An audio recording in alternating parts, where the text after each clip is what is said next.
Assalamualaikum warahmatullahi wabarakatuh. Yang terhormat Bapak Presiden Joko Widodo. Perkenalkan, nama saya Muhammad Lukmanul Hakim. Saya salah satu CPMI program G2G Korea Selatan, lulusan tahun 2019, sektor manufaktur visa E9.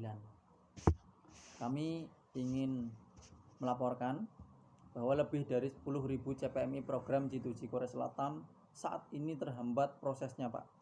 Hampir 2 tahun ini kami menunggu keberangkatan untuk bisa bekerja ke Korea Selatan, namun sampai detik ini tidak ada perkembangan apapun, tidak ada penempatan sama sekali ke Korea Selatan. Dan ini membuat kami bingung, membuat kami resah, membuat kami terpuruk. Banyak yang menganggur, banyak yang saat ini menjadi hanya buruh harian lepas. Bahkan yang menjadi ironis lagi adalah banyak yang saat ini terlilit hutang bank, karena untuk bisa berangkat ke Korea Selatan membutuhkan biaya yang tidak sedikit, Pak. Sehingga cicilan bank itu tetap berjalan, namun untuk mengangsurnya itu sangat-sangat sulit. Karena yang tadinya harapan kami bisa berangkat ke Korea Selatan sehingga kami mendapatkan gaji, kemudian kami bisa mengangsur utang bank tersebut. Namun sampai detik ini kenyataannya tidak ada penempatan untuk ke Korea Selatan. Oleh karena itu kami memohon kepada Bapak Presiden agar Bapak Presiden segera melangkah bernegosiasi dengan pihak Korea Selatan agar program G2G Korea Selatan segera dibuka kembali. Yang mana dengan adanya pembukaan program G2G Korea Selatan saat ini harapan kami bisa mengurangi pengangguran, Pak. Kita tahu pengangguran di Indonesia sangatlah banyak. Bahkan saat ini lebih banyak lagi karena terjadinya PHK. Dan dengan adanya pembukaan penempatan program G2G Korea Selatan ini bisa menambah devisa negara dan juga menggerakkan roda perekonomian negara akan lebih baik lagi. Kemudian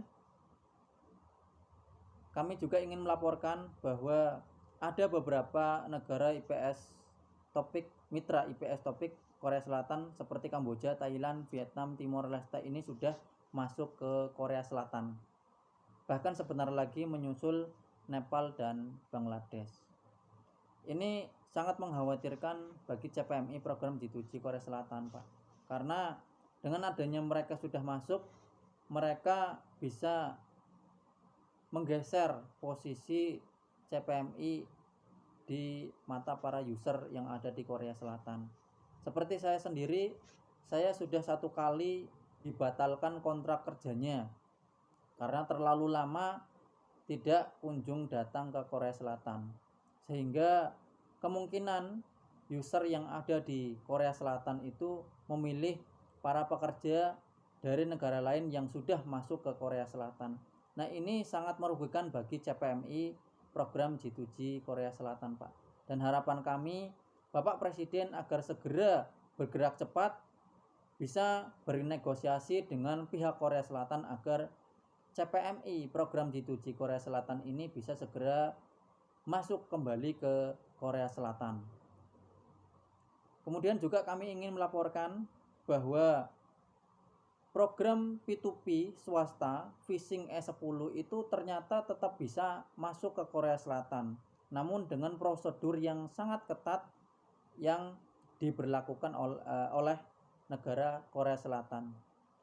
Kami CPMI program G2G Korea Selatan pun siap untuk mematuhi semua prosedur ketat yang diberlakukan oleh Korea Selatan, Pak. Baik itu melampirkan hasil PCR negatif, kemudian melakukan karantina mandiri selama 14 hari dengan biaya sendiri. Bahkan kami juga sudah melakukan vaksin. Insya Allah hampir 99% kami CPMI program G2G Korea Selatan sudah vaksin, Pak.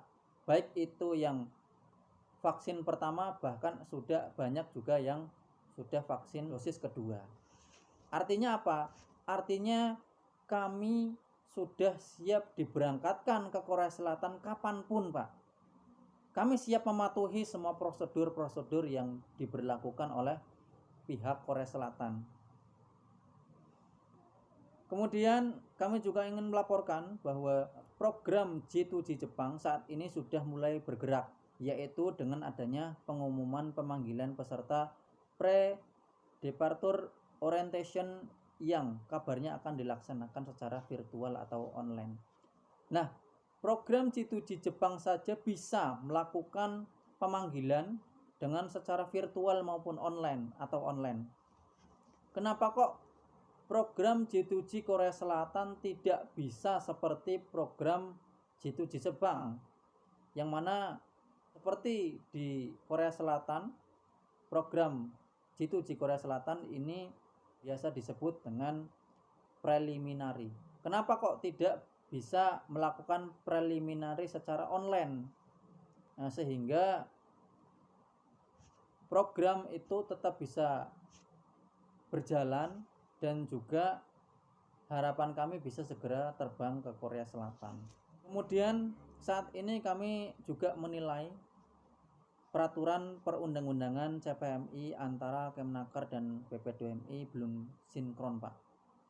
Jadi kemarin ada surat edaran dari Ibu Menteri Ida Fauziah memberikan teguran kepada PP2MI agar peraturan PP2MI nomor 9 tahun 2020 direvisi, yang mana program pembebasan biaya penempatan melalui BNI Fleksi dengan bunga 11% itu memberatkan. Nah, sementara program KUR itu tidak lebih dari 11%. Artinya ini lebih besar daripada program KUR, sehingga justru malah memberatkan CPMI. Dan penilaian kami justru program dari PP2MI, yaitu program pembebasan biaya penempatan ini menurut kami adalah gagal, karena yang harusnya biaya penempatan itu memang dibebaskan, namun justru malah kami tetap membayar namun harus berhutang dulu ke bank. Nah, jadi tetap membayar, tidak ada pembebasan biaya. Sehingga menurut kami program dari PP2MI, yaitu program pembebasan biaya penempatan ini, menurut kami gagal. Jadi intinya kami memohon kepada Bapak Presiden Joko Widodo agar segera bergerak cepat untuk menangani permasalahan CPMI ini. Hampir 2 tahun, Pak. Kami kebingungan. Kami terkatung-katung nasibnya. Bahkan kami sudah mengeluarkan biaya yang tidak sedikit, namun tidak kunjung berangkat.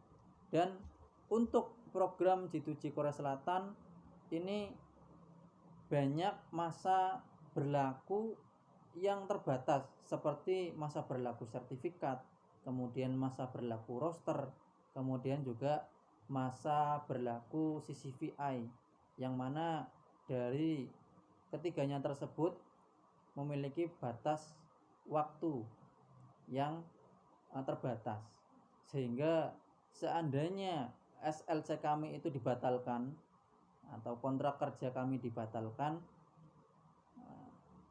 kemudian kami tidak kunjung mendapatkan SLC kembali, sementara sertifikat sudah hangus, maka terpaksa kami harus mengulang dari nol lagi, Pak. Sementara dari pemerintah berjanji akan memberikan insentif atau ganti rugi untuk yang gagal berangkat ke Korea Selatan atau maupun ke negara lain. Namun perlu dipahami, perlu ditekankan, kami tidak membutuhkan ganti rugi untuk kebatalan atau batal terbang ke Korea Selatan. Kami yang sudah lulus ini hanya memohon agar kami bisa segera berangkat ke Korea Selatan, bisa bekerja ke Korea Selatan. Kami tidak butuh ganti rugi dari pemerintah. Kami juga tidak mengemis untuk meminta bantuan uang atau bantuan sembako atau bantuan PKH dari pemerintah. Namun yang kami ingin memohon kepada pemerintah agar pemerintah segera menangani, bergerak cepat, bernegosiasi dengan pihak Korea Selatan agar program G2G Korea Selatan ini segera dibuka kembali agar kami bisa segera bekerja di Korea Selatan. Mungkin itu saja sedikit laporan dari kami, salah satu CPMI program G2G Korea Selatan, Pak. Harapan kami Bapak bisa segera menangani ini dengan secepat-cepatnya, karena hampir 2 tahun ini kami terkatung-katung nasibnya. Demikian yang bisa kami laporkan. Terima kasih atas perhatian dari Bapak Presiden Joko Widodo. Apabila ada kata-kata maupun perbuatan yang salah, kami mohon maaf yang sebesar-besarnya. Akhirul kalam, wassalamualaikum warahmatullahi wabarakatuh.